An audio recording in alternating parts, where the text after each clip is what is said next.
Olá, meus irmãos. Obrigado a todos pela atenção de sempre. E hoje o Evangelho nos traz, capítulo 16, Não se pode servir a Deus e a Mamon, desprendimento dos bens terrenos. Item 14. Vem, meus irmãos, meus amigos, trazer-vos meu óbolo, a fim de vos ajudar a avançar desassombradamente pela senda do aperfeiçoamento em que entrastes. Nós nos devemos uns aos outros. Somente pela união sincera e fraternal entre os espíritos e os encarnados será possível a regeneração.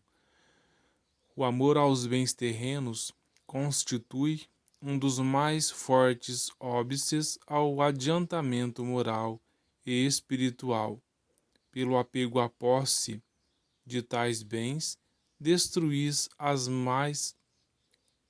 vossas faculdades de amar, com as aplicardes todas as coisas materiais. Sede sinceros, proporciona a riqueza uma felicidade sem mescla? Quando tendes cheios os cofres, não há sempre um vazio no vosso coração? No fundo dessa cesta de flores, não há sempre oculto um réptil?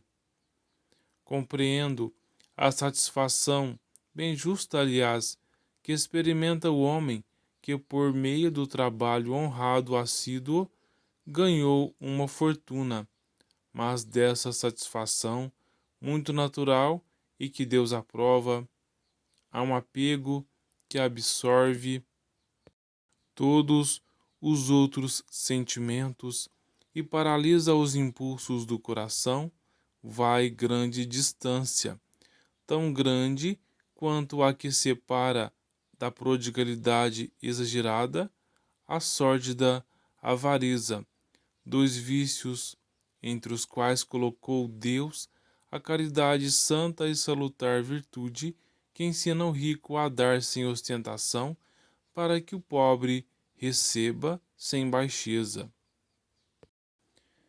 O Evangelho então vem nos ensinar que nós devemos aprender a desprendermos-nos dos nossos bens terrenos e que não é porque nós conseguimos sair muitas vezes da mais alta pobreza para a riqueza que isso justifique o nosso apego tão grande aos bens materiais.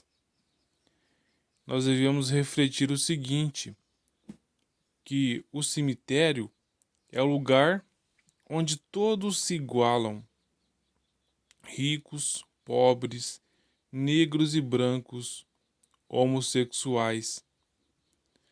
Sabe aquela correria do dia a dia em busca de aumentar o patrimônio ou em busca mesmo de pagar nossas contas habituais do mês e suprir nossas necessidades?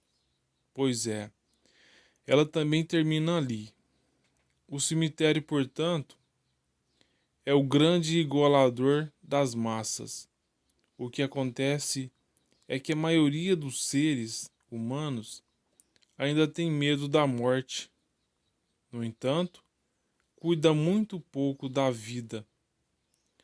O ser humano teme a morte, assim como teme tudo o que desconhece, e muitas vezes chega a temer a própria vida, por não saber onde ele irá, onde a vida irá levá-lo.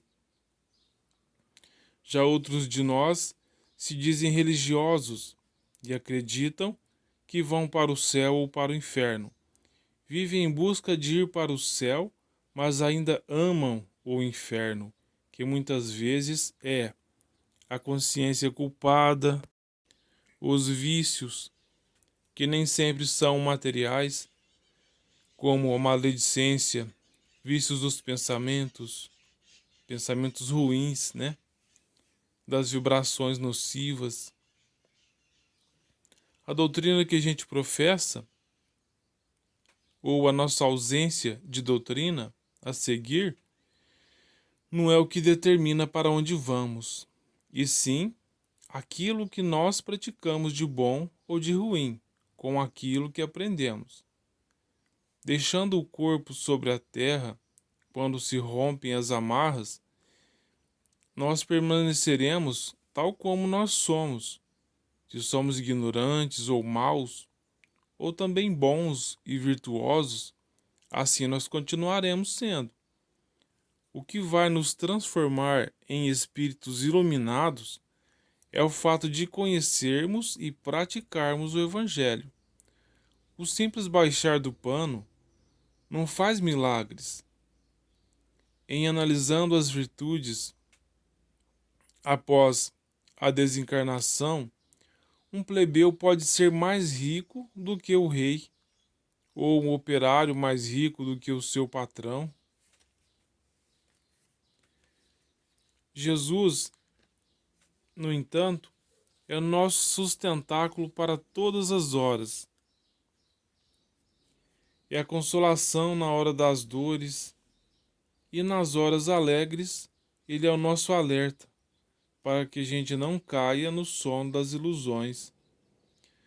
Muitos irmãos nossos chegam para mim e perguntam, seja por sofrer ou então por não crerem, nesses momentos de dores em que a humanidade vive hoje,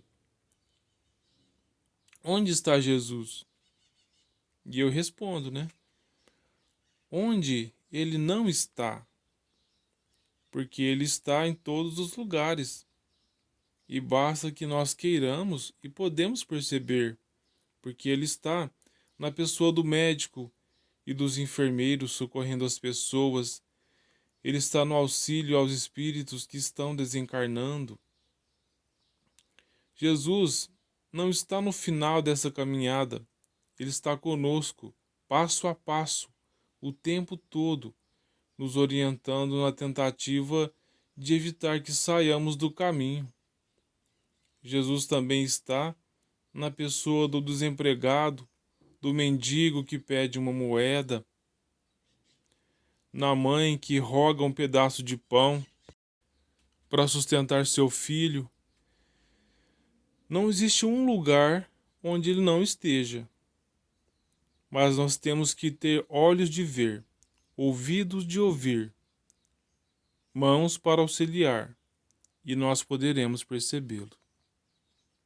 Então, nós temos que mudar os nossos olhos e conseguiremos enxergar que ele está em todos os lugares.